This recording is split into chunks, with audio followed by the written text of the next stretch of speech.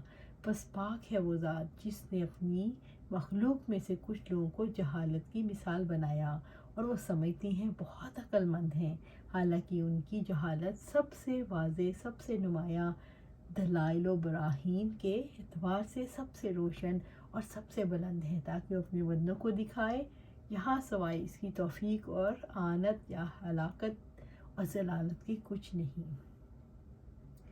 منکرین رسالت یہ باتیں کیوں کرتے تھے کہ کیا ہم مر جائیں گے تو کیا نئے سرے سے اٹھائے جائیں گے؟ منکرین رسالت اس لیے یہ باتیں کرتے تھے کہ اصل حقیقت کو نہیں سوچتے تھے۔ ایک وقت تھا جب وہ نہیں تھے اور اللہ تعالیٰ نے انہیں پیدا کیا۔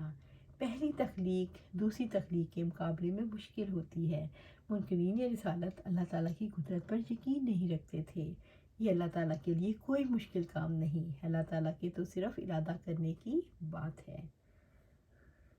قُلْ كُونُوا حِجَارَةً أَوْ حَدِيدًا، آپ کہہ دیں تم پتھر یا لوہا بھی ہو جاؤ۔ قُلْ، سورۃ بنی اسرائیل آیا 50۔ قُلْ، آپ کہہ دیں، رب العزت نے نبی صلی اللہ علیہ وآلہ وسلم کو حکم دیا، آپ صلی اللہ علیہ وسلم موت کے بعد کی زندگی کو جھٹلانے والوں سے کہہ دیں، کونوا حجارۃ او حدیدا، تو تم پتھر یا لوہا بھی ہو جاؤ۔ اللہ تعالیٰ نے یہ مثال اس لیے دی کہ مٹی اور ہڈیوں سے لوہا زیادہ سخت ہے اور اس میں زندگی کے آثار پیدا کرنے مشکل ہیں۔ اللہ تعالیٰ کی یہ قدرت ہے، وہ اس میں زندگی کے آثار پیدا کر سکتا ہے۔ پتھروں اور لوہوں میں کوئی احساس نہیں ہوتا۔ اللہ تعالیٰ نے ان کی بے لچک سوچ کی طرف اشارہ کیا اور یقین دلایا کہ دوبارہ زندگی ممکن ہے، یعنی تم پتھر بن جاؤ یا زمین یا آسمان، اللہ تعالیٰ کے لیے تمہیں زندہ کرنا مشکل نہیں۔ جب وہ کسی معدوم چیز کو وجود میں لانے کا ارادہ کرتا ہے تو اسے وجود میں لے آتا ہے۔ جو چاہو بن جاؤ، اللہ تعالیٰ تمہیں ضرور زندہ کرے گا۔ اللہ سبحانہ تعالیٰ سے دعا ہے کہ ہمارا ایمان روز بروز بڑھے اور ہم اللہ سبحانہ تعالیٰ کے حکم کے ساتھ کو مانیں اور اس پر عمل کریں۔ اور کب ہوگا؟ جب ہم اپنی زندگیاں قرآن و سنت کے مطابق گزاریں گے۔ اللہ سبحانہ تعالیٰ ہمیں اپنی زندگیاں قرآن و سنت کے مطابق گزارنے کی توفیق دے اور اس پر جمع دے۔ آمین یا رب العالمین۔